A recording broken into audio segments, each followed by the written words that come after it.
Imagine your child storms off to their room after a minor argument. You think they're just cooling down, waiting for dinner. You knock on their door 20 minutes later, and they're gone. No sound, no footprints, nothing. What follows is a desperate search, a chilling video, and a horrifying truth that no parent should ever have to face. This is the heartbreaking story of Athena Strand, a 7-year-old girl from Texas whose ordinary day turned into a nationwide tragedy. In this episode of True Crime Tales, we uncover the dark and unexpected twists behind her disappearance, a case that gripped the hearts of millions and exposed a predator hiding in plain sight. Athena Strand was born on May 25, 2015, in the quiet town of Duncan, Oklahoma.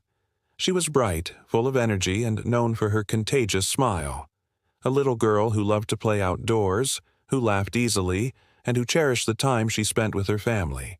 Athena's early life wasn't without difficulty.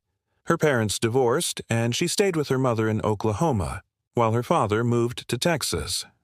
Despite the distance, both parents remained committed to Athena's well-being.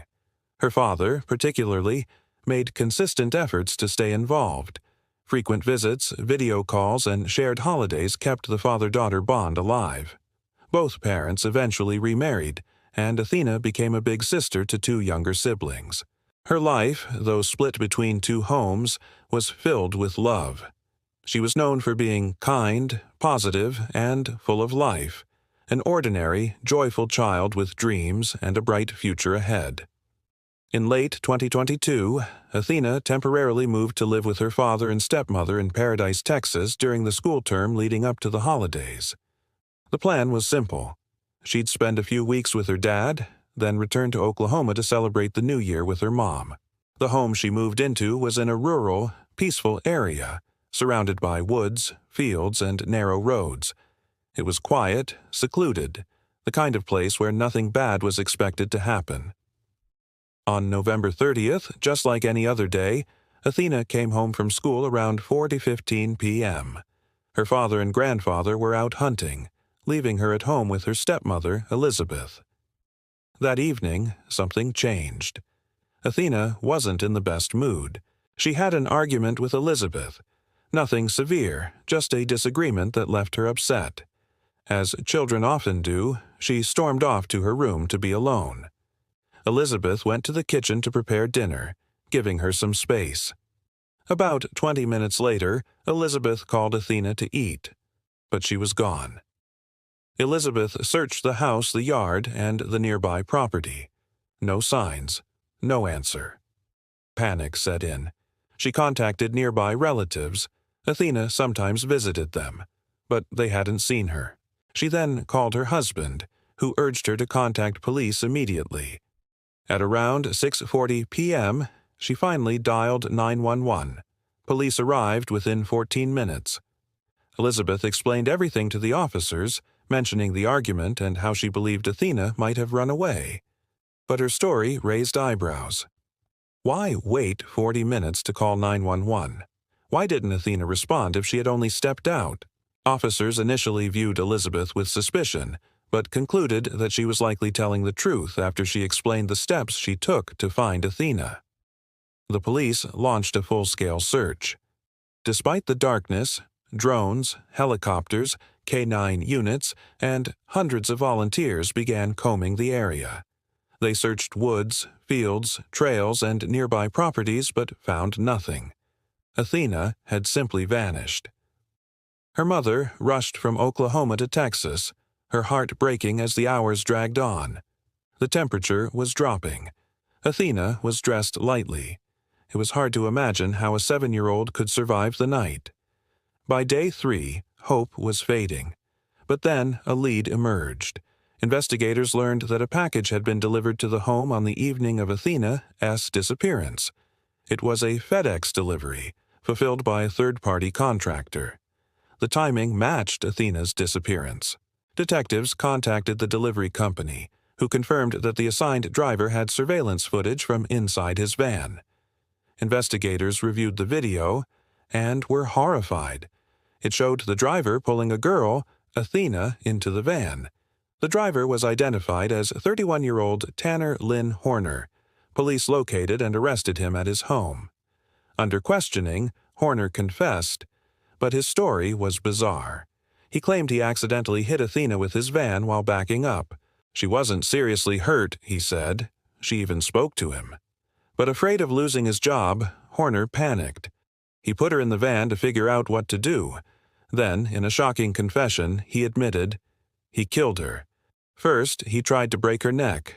When that failed, he strangled her. He dumped her body in a river 10 miles away. When police searched the location Horner described, they found her body. The nation mourned. Horner's account didn't add up. He said he panicked over a minor accident, but his decision to kill Athena seemed wildly disproportionate. There were no signs of serious injuries from being hit by a van. The autopsy revealed the cause of death was asphyxiation, strangulation, and that Athena died within an hour of being taken. More disturbing was what Athena's parents later revealed.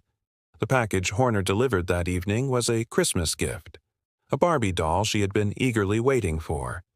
The idea that a man delivering a child's present could also be her killer was almost too cruel to comprehend. Horner didn't have a criminal record. On social media, he appeared to be a loving father, a musician, and someone who blended into normal life. But investigators dug deeper and found chilling allegations. Multiple individuals came forward accusing Horner of sexual assault, including minors.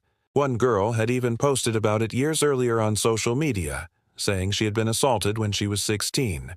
But no action had been taken at the time.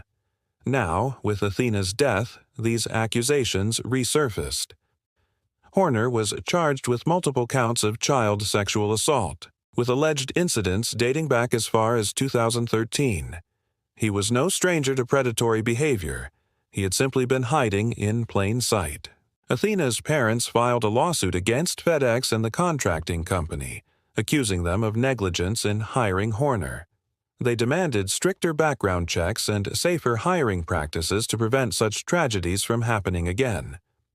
Authorities announced they would seek the death penalty for Horner. Despite his lawyer urging him to plead not guilty, the evidence was overwhelming.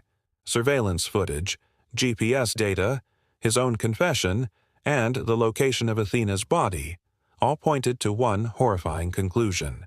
He didn't panic. He planned. In the weeks following the arrest, internet users discovered Horner's TikTok account. In one chilling video, he reacted with unsettling pleasure as a bug was slowly poisoned in a glass. His expression, cold and almost gleeful, left many to wonder. Was he a sadist who enjoyed watching pain? Was Athena's murder not an accident but an opportunity for Horner to act on his darkest fantasies? We may never know the full truth, but we do know one thing. A beautiful life was stolen, a little girl's laughter silenced, a family shattered forever.